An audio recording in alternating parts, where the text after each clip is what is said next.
हाँ रो ली है तब से। नहीं नहीं अभी so hello and so good to see you. Thank many you. Many congratulations. Thank आपको you. काफी टाइम से आपसे पूछा जाता था कब बिग बॉस लो लो हो गया फाइनली finally. बिग बॉस में एंट्री होने जा रही है। Yes. How excited you are? Very excited. Really looking forward to it. Jitters है, butterflies हैं stomach में, लेकिन उतनी ही ज़्यादा excitement है. पर इतने सालों से आपको ऑफर हो रहा था, ये सीजन आपने क्यों चुना? यार मैंने ऐसा स्ट्रैटेजाइज कुछ नहीं किया बट उससे पहले या तो मैं बहुत छोटी थी या तो मेरा कॉलेज था तो मैं टीवी से ब्रेक पे थी, फिर सुमन इंदौरी हो गया इमीडिएटली जैसे ही कॉलेज ख़त्म हुआ, तो टाइम ही नहीं वैसा बैठा. दिस ईयर वी थॉट कि there is nothing, let's do it. बिल्कुल। और इस बार का थीम भी काफी यूनिक है। इस बार बिग बॉस में न चलेगी किसी की चाल न नीति, इस बार होगी राजनीति। यस. तो ये थीम आपको कितना ज्यादा पसंद आया? It's very interesting. I guess ऐसा पहले कभी हुआ नहीं है, so ill be interesting to see. वरना ना काफ़ी बार ये होता है क्योंकि मैंने सीजन्स नहीं देखे हैं ज़्यादा बिग बॉस के, तो जिन्होंने देखे होते हैं दे नो कि आगे क्या आने वाला है, दे कैन प्रिडिक्ट. लेकिन इस बार because everything is gonna be new, किसी की भी ऐसी स्ट्रैटेजी नहीं होने वाली है, so ill be fun and interesting, I'll be fresh. घर वालों की सरकार बनने वाली है। यस. तो आप उस चीज के लिए कितना ज्यादा प्रिपेयर हो? और ये जो पॉलिटिक्स से रिलेटेड थीम रखा हुआ है, तो वो चीज दिमाग में चलती रहती है हमेशा आपके? यार I played a politician in Suman Indori after leave, लेकिन मैं पॉलिटिक्स से जितना दूर रह सकूँ मैं उतना दूर रहती हूँ, लेकिन अभी क्योंकि थीम वही है तो खेलना तो पड़ेगा एंड अच्छे से खेलेंगे. बिल्कुल। अब इंडस्ट्री में आप काफी साल से हो, काफी साल क्या बचपन से ही हो।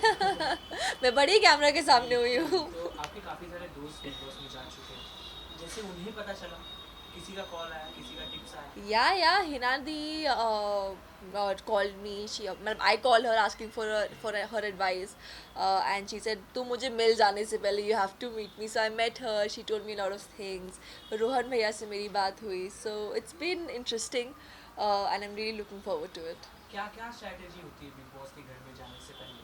क्योंकि अब तो 3 महीना भी नहीं, अब 5 महीने बिग बॉस के घर में बिताने ये extension यार अभी फाइनल नहीं है वो चीज़. फाइनल है क्या? फाइनल नहीं है, पर न्यूज में तो आ चुकी है। पता नहीं अभी. अगर एक्सचेंज होता है तो आप उस चीज को लेकर कितना ज्यादा प्रिपेयर हो? यार मैं ना हर न्यू ईयर नांदेड़ में सेलिब्रेट करती हूँ. गुरुद्वारा है एक वहाँ पर, तो पिछले कुछ 6-7 साल से मैं वहाँ जा रही हूँ. तो अगर न्यू ईयर तक, फिर अगर 5 महीने होगा तो न्यू ईयर मेरा बिग बॉस हाउस में बनेगा, तो एक वो मेजर झटका होगा मेरे लिए. But I guess it's good only because you know I am working, I am in front of the cameras and I am doing what I love the most even on new years. तो वो एक different होने वाली है चीज़, एक अच्छी interesting चीज़ होगी मेरे लिए. And I'm not scared of anything, but my only concern is मैं मॉम डैड से कभी इतना दूर रही नहीं हूँ and we are a very close knit family. तो वो एक चीज़ थोड़ा सा मुझे उस बात का थोड़ा डर है, बट छा जाएंगे वहाँ जाके अंदर. छा जाओगे, बचपन से छाते आ रही हो, लोगों के दिलों में उभारते आ रही हो। Thank you. बिग बॉस के घर में जा रही हो, आप लोगों को नहीं देख रही हो, पर पूरी देश की जनता आपको देख रही है। यस.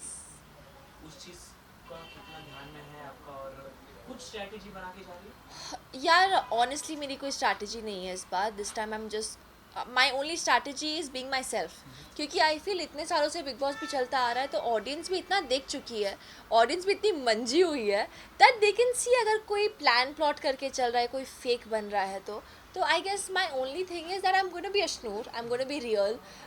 मुझे इनफैक्ट कोई बाहर ये भी इंटरव्यू में पूछ रहा था सेइंग दैट आपको अगर गुस्सा आएगा या आपको अगर रोना आएगा तो आप उसको सप्रेस कैसे करोगे, छुपाओगे कैसे उस चीज़ को. मैंने मुझे छुपाना नहीं हो जाके, मुझे अपने हर साइड दिखानी है and I am just gonna be real and I hope the audience likes me that way. But अगर आपको बचपन से ही देखा जाए, काफी क्यूट सी स्माइली, लोगों से प्यार से बात करने वाली, सॉफ्ट स्पोकन, बट वहाँ ऐसा सिचुएशन क्रिएट हो जाता है जहाँ टास्क में आपसे लोग लड़ेंगे, आपको लोगों से लड़ना पड़ेगा. तो ये प्यारी सी क्यूट सी असलियत कैसे लड़ पाएगी? नहीं यार ऐसी बात नहीं है. आई गेस वो एक इमेज भी ब्रेक होगा ऑब्वियसली, क्योंकि उस टाइम मैं छोटी थी, बचपन से आप सबके सामने बड़ी हुई हूँ, तो वो एक चीज़ होती है. But I know why to stand for myself and जहाँ ज़रूरत पड़ेगी ऑब्वियसली हम किसी से फालतू का पंगा नहीं लेते हैं, बट इफ़ समबडी कोई मुझसे पंगा ले तो मैं उसको छोड़ती नहीं हूँ. ये डरा रहे हो आप? जो समझना समझ लो. बिल्कुल. तो आपने जैसे कहा कि अब मैं बड़ी हो चुकी हूँ, पहले बचपना देखा हुआ था, तो बढ़ती उम्र के साथ प्यार भी हो जाता है। बिग बॉस में लव एंगल भी काफ़ी ज़्यादा फेमस है। तो अगर आपको किसी से वहाँ बिग बॉस के घर में प्यार हो गया तो आप रेडी हो उस चीज़ के लिए? यार मुझे नहीं लगता 3 महीने आर इनफ किसी से प्यार में पड़ने के लिए। Connection bond. हाँ, एक बॉन्ड होता है, कनेक्शन होता है डेफिनेटली। एंड मुझे बस ये है कि आई डोंट माइंड, क्योंकि I have always been very social and I love making friends, I love forming connections. And मुझे बस एक ये चीज़ का डर है कि कोई गेम के लिए वो कनेक्शन फालतू का ना बनाए। तो अगर किसी से रियल कनेक्शन होगा, रियल बॉन्ड बनेगा, so I go with the flow. So you are ready to make relationship in Bigg Boss? Not a relationship, but if I get close to someone, I would be close to that person. सो कौन कौन contestant जा रहे हैं आपके opposite में, कुछ आपको पता है? नहीं यार, आपको पता है? हाँ, मुझे बता दो। काफी नाम आए हैं सामने। तो अगर आप जिनके साथ काम कर चुकी हो, जिनसे मिल चुकी हो, वो सामने खड़े हो, जिनसे आपकी काफी अच्छी बॉन्ड हो और उनसे भिड़ना पड़ गया, तो आप कैसे फेस करोगे? मैं बढ़ जाऊंगी अगर वो गलत हुए तो। ऑब्वियसली एक तरीके से, अगर मुझसे कोई सीनियर है या कोई एज में बड़े हैं, क्योंकि I guess I might be one of the youngest contestants this time, but that does not mean कि वो कुछ भी बोलेंगे या बड़े, होता है ना कि बड़ों की बातों को बस हाँ हाँ कर दो, वैसा नहीं है। इफ़ दे आर रॉन्ग तो ऑब्वियसली इज्जत से एक दायरा रख के I would tell them that they are wrong. Salman sir को कैसे फेस करोगे? I am very excited to meet him, क्योंकि मैं उनको 12 साल बाद मिलने वाली हूँ। I met him thrice as a kid. एक मैं 5 साल की थी, फिर मैं बिग बॉस के किसी फिनाले में ही अपना शो प्रमोट करने गई थी, and then we also had a dance performance on stage. तो उस time I was what 5, then I was 7 8 ऐसे कुछ तो, and I am really excited to meet him again. Bigg Boss जो भी वीक में करवाते हैं, जो भी आप करते हो, वीकेंड पे धमाका होता है सलमान सर की वजह से। यस। तो वो कभी एक्साइटमेंट से आपको समझाते हैं, कभी गुस्सा करते हाँ। हैं, और अगर गुस्सा किए तो क्या आपका रोना आ जाएगा, या आप नहीं। किस चीज़ को समझोगे? यार मेरी मम्मा भी बड़ा गुस्सा करते हैं मुझ पे, तो मैं थोड़ा उससे वो स्ट्रांग हो गई हूँ कि ठीक है, गुस्सा भी अगर हो रहा है तो वो एक फीडबैक आ रहा है आपको। एंड सलमान सर कुछ भी बोलेंगे तो वो आपके अच्छे के लिए ही बोल रहे हैं ना, कि आप, क्योंकि आपको कभी कभार पता नहीं चलता है कि आप अंदर क्या कर रहे हो, लेकिन बाहर से ऑडियंस को बेटर दिखता है या ज़्यादा समझ में आता है, एक ईगल व्यू मिलता है। आप तो उस सराउंडिंग में ही हो, तो आप उस छोटे से दायरे में हो। तो क्या सलमान सर कभी भी कुछ बोलेंगे तो वो आपको गाइड ही कर रहे हैं आपके अच्छे के लिए। आपने इसके पहले की सीजन देखी होगी, थोड़े बहुत बीच बीच में, बट कभी ऐसा कोई सीज़न फॉलो नहीं किया है मैंने। तो अगर कोई एक चीज़ आपको घर के मतलब बाहर से, ये वाले जो आप जी रहे हो, यहाँ से लेकर जानी हो, चाहे वो थॉट प्रोसेस हो या कोई चीज़ हो, तो वो क्या हो? यार my mom always tells me this कि कुछ भी हो, किसी चीज़ को भी ना अपने मेंटल क्लैरिटी को इफ़ेक्ट मत करने देना।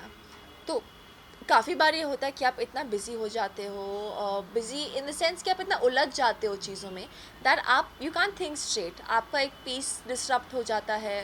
आप अपनी तरह नहीं रहते हो। तो वो एक चीज़ को वापस अपने सेंटर में आना is very important through out the day. जो भी टैं होता है, उसके बाद रात को थोड़ी देर अपने साथ बैठो, खुद के साथ टाइम स्पेंड करो, प्रोसेस करो, एंड जस्ट बी यू, ताकि आप खुद को ना खो दो उसकी वजह से। बट एक चीज़ होता है ना, जब इतने सारे कैमरा हो और आप सामने हो, तो मेरी कोई बुरी चीज़ ना दिख जाए ऑडियंस को, या यार I think nobody is perfect today. हर इंसान में फ्लॉज होते हैं, and just because we going to Bigg Boss, just because we are actors, does not mean हम एकदम परफेक्ट हैं। एंड आई गेस वो एक, वही तो ब्यूटी है ह्यूमैनिटी की, कि कोई भी परफेक्ट नहीं है, सब में कुछ ना कुछ खराबी है, लेकिन फिर भी आप ऑडियंस के सामने जा रहे हो, you are in front of them, and you just being true to yourself. I guess उससे बेटर कोई चीज़ हो ही नहीं सकती। बिल्कुल। सो ट्रॉफी जीतने के लिए आप कितना एक्साइटेड, और आपने कितनी तैयारी की उस चीज़ की? Well, trophy is the aim.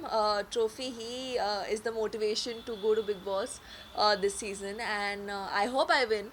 वो तभी पॉसिबल होगा जब जनता ने जितना मेरे कैरेक्टर्स को प्यार दिया उतना ही मुझे भी प्यार दे, as Ashnoor, as the real me, and I just hope they keep loving and supporting me. बिल्कुल। लास्ट, ये तो बिग बॉस के हो गए, लास्टली जाते जाते एक सवाल आपसे था। आपने अभी कन्वर्सेशन का अपना पिक डाला हुआ Yes. था, आपका कॉलेज फाइनली खत्म हो चुका है। Yes. ये क्या मेमोरीज रही आपकी कॉलेज से? जिस आपने कैप्शन में भी लिखा हुआ था, आपने बचपन से ही शूटिंग वगैरह स्टार्ट कर दी थी, Yes. बट ये 3 साल आपने गैप देके Yes. कॉलेज पे ध्यान दिया, और फाइनली जब कॉलेज खत्म हुआ काफ़ी ज़्यादा इमोशनल भी हुई। या So, क्या मेमोरीज एक चीज़ है?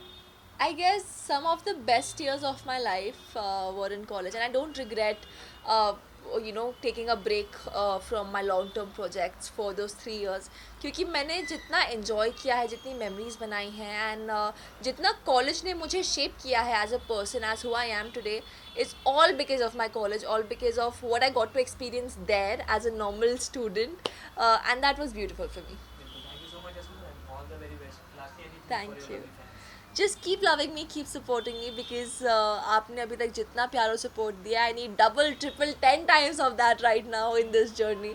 So please do shower all your love. Thank you.